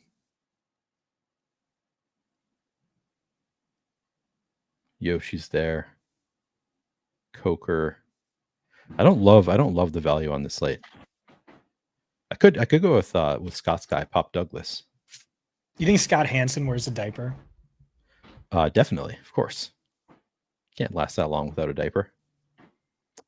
Okay, what do we have here? You got Chase Brown in there. I got Chase Brown in there. So I've got a full-on game stack, double stack of Gardner Minshew with Jacoby Myers and Brock Bowers. Then I have the bring back of both Chase Brown and Jamar Chase. Cardinals defense, 5,700 left per player. All right, you want Connor for the stack? Connor for the stack. No, this is my lineup. This is my lineup, Scott. And Connor's the one that I don't like. So that's right. That's right. Yeah. So I'm gonna go Tillman. In the flex, I could go McConkey. I do kind of like Tyrone Tracy. Maybe I'll go Tyrone Tracy at the RB. Yeah. I forgot I have. He's a top 3 value for us. Yeah, I like Tyrone Tracy. And we have 7,300 left. I don't totally love Tyreek Hill. I like Kenneth Walker, James Cook, Terry McLaurin.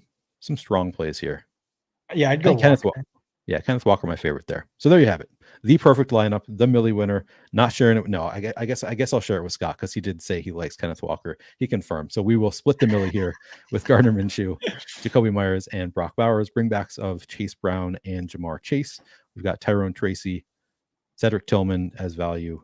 If we're ever sweating a lineup like seriously for first place, we need to like live stream, and I would just love to watch your reaction where it's just like, yes, I won $1 million. Oh, I have to split this with because you said yeah, I like Walker. And when he was taking a piss for with this lineup specifically, it would be funny with this lineup more than most. Oh, yeah. Debro's mad at me. He said Coker.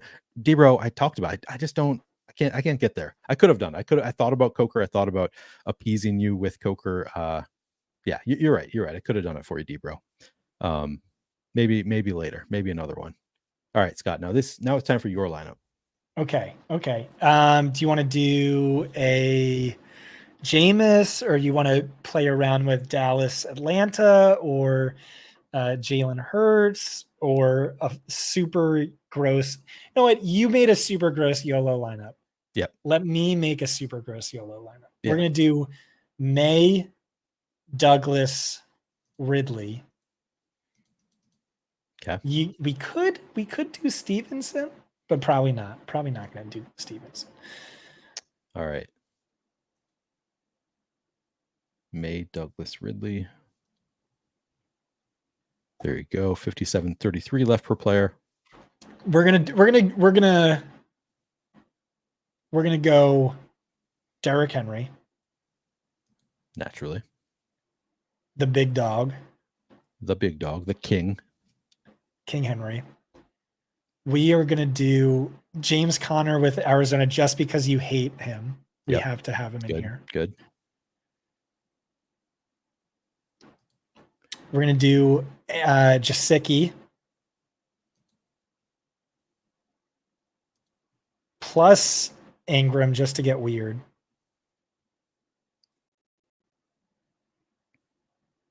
And let's see if that gets us to AJ Brown. 8,500. Ooh, gets us to AJ Brown. Now we have 400 left if we want to play with. No, we don't. That's how good we are. We can just leave that on the table and still win $1 million. Man, so you can you click out Ingram though? Just to see what you have. Yeah. Madison, Dobbs, McConkey, Tracy. Let me check our projections here. Let's be super official about this. Let's see how many points. I mean, you're getting super contrarian already with the Drake May stack, so you don't need to get. But it's going to cost us $1 million because Ingram's going to outscore all of them. But if that's what you really want, if you really want $10,000 instead of $1 million, that's fine. Jay Gwill says so. No love for Tipton in New Orleans. I think he's out. I think he's out. I think he's on IR. All right, I think that's right. I need to analyze that and see what that does to the offense. Tracy was the other one, and then who was? Oh, Bub Means went to IR. I thought so. Okay, I thought I had seen somebody else say that Tipton was. Oh, you want to go Tracy here? No, hold on. And it was McConkey. Okay, so projections really like Tracy, 16 fantasy points versus McConkey's 14.2, Ingram's 14.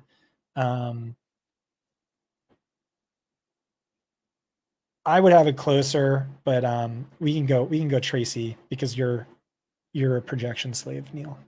Yeah, I am. It's also the right call. Yeah, no, I like that. Looks really strong. I don't know who's in the late games. Are these all Henry, Connor, Tracy? I never really worry about this on this show. I always end up with noon players in my flex anyway. But I'm just double checking. Oh, we could put Connor in there. Okay, I'll do that. Moving Tracy to running back. Look at that. This is one of those things that we should do when we're doing these shows, and I just you never late swap any of these lineups, right? I never do, yeah. So that's why I don't really think about it unless we have like an injury. All right, so we ended up with Drake May with Pop Douglas, Calvin Ridley bring back, James Conner with the Cardinals defense, Gesicki in the tight end spot, AJ Brown as a one-off, Tyrone Tracy, and Derrick Henry. Looks good. Looks like a strong, disgusting lineup. I was hoping you would say that. Minute. Okay. So do you want to make a good lineup now? I think we both really like Jalen Hurts and AJ Brown. Okay. So I feel like that should be our combo lineup. Okay. Okay, yeah. It is Bub Means, not Mason Tipton that's out. So we lost out on the Ingram AJ Brown mini stack though. That might cost us. But that's okay. We could fit Ingram in here. Yeah. Hurts, AJ, Ingram. Yep. All right, let's do it. I did confirm that the source that I saw, Tom, was lying to me. I'm glad that we're not doing a Jameis Winston lineup, so no one's going to dupe me in the double spy this week. Yeah. All right. So we've got Hurts with AJ Brown, with Evan Ingram. Now we need a little bit of value in this lineup, I think. Let's do Demario Douglas, Jacoby Myers, Cedric Tillman. We both love Jacoby Myers. Yeah, we should put Jacoby in there, I think. We could do Pop Douglas. I don't hate that. I guess we already did a lineup with Pop Douglas and Jacoby Myers with their quarterbacks. You can do Tillman. I'd be fine with Tillman. You don't want to do Jaylen Coker to appease No, D-Bro? I don't. All right. Sorry, D-Bro. 4,800 left per player. We've got 2 running backs, a flex, and a defense. So we should throw a defense in there and see how much we have to work with here. I'm going to go back to the projections for defense, top point per dollar. We've done the Cardinals in both of them. Should we go like Giants because they're the cheap? They're 2,300. Yeah. Yeah. I was thinking about playing Eagles defense. Like, I wonder if that's correlated when Hurts, because I feel like so much of the thesis has to do with vultures, but maybe not if you play AJ Brown. Probably bad call, but just because I saw them popping for us. But yeah, could do Giants. Seeing if there's any other like narrative. We could pay up, maybe. We never pay up for defense. But this is a tough lineup. We only have 4,800 right. left per player. So in this one in particular, yeah, it's just let's throw the Giants in there and we can upgrade later if we can afford to. Should we just put Tyrone Tracy and Chase Brown in here? Yeah. Yeah. We need those savings and they're the best point per dollar. Now we have 5,500 left at flex. So that would be Keenan Allen. We already got Jacoby in there. Oh, dang. And Njoku. Njoku's there. Sutton. Yep. Eckler, assuming Brian Robinson's out. Yeah, Eckler would probably be the play. Oh, no, he would be going against our defense, though, which is not my favorite thing. We do have Tyrone Tracy with the Giants defense, which is nice. I'd be fine with Njoku. You want to go to a cheaper defense? We can't really from 2,300. Who's there? Panthers? Oh, no, you can't. Yeah. Okay. Yeah. All right. Well, then we go more expensive and we can play Njoku. Yeah, we could play Njoku. That would be my lean, I think. All right. Then we max it out. We do have the Cleveland double. Are you okay with that, Tillman and Njoku? I think I'm fine with it. Yeah. All right, so we've got Jalen Hurts with AJ Brown, bring back of Evan Ingram. You can go to Elijah maybe instead of Tillman. Yeah, I'm fine with that. A little more contrarian. And then is there a defense we want to upgrade to at 2,400? Raiders. Well, I would say you can go to McConkey instead of Njoku. Oh, true.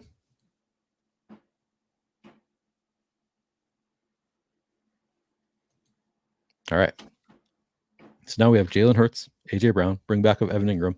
We've got the 2 value running backs, Chase Brown and Tyrone Tracy, Jacoby Myers in there, Elijah Moore, Ladd McConkey, Giants defense with Tyrone Tracy. So looks like a nice, well-correlated lineup.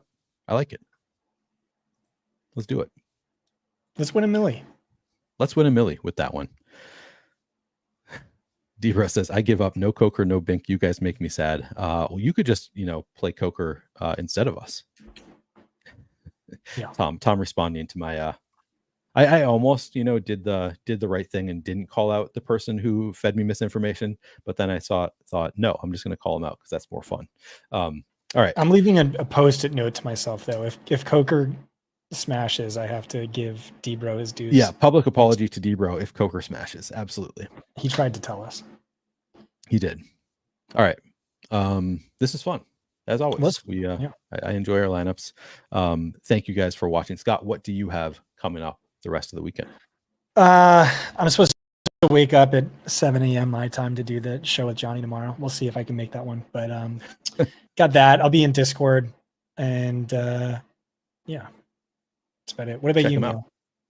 Yeah, go find Scott there. I will be, of course, doing my Sunday Night Football article for Fantasy Points. So that'll be out sometime tomorrow. And then, of course, I'll do prior to Sunday Night Football on my own YouTube channel, The Flannelverse. I'll be doing a breakdown of the Vikings-Colts game, just a full-on DraftKings showdown breakdown of the game. So yeah, that's what I have coming up for the rest of the weekend, doing showdown content. So catch me there. But yeah, we will, and of course, I'll see you in the Fantasy Points Discord as well. Always fun hanging out there. So make sure you are signed up for Fantasy Points. Use promo code OTB25 when you sign up to get that 25% off, because there are a lot of great tools and a lot of great content at Fantasy Points. So check it out. Thanks, Scott, as always. Thank you all for hanging out with us throughout the show. This was a lot of fun, and we will catch you next Saturday. What? Why are you shaking your head? You're welcome.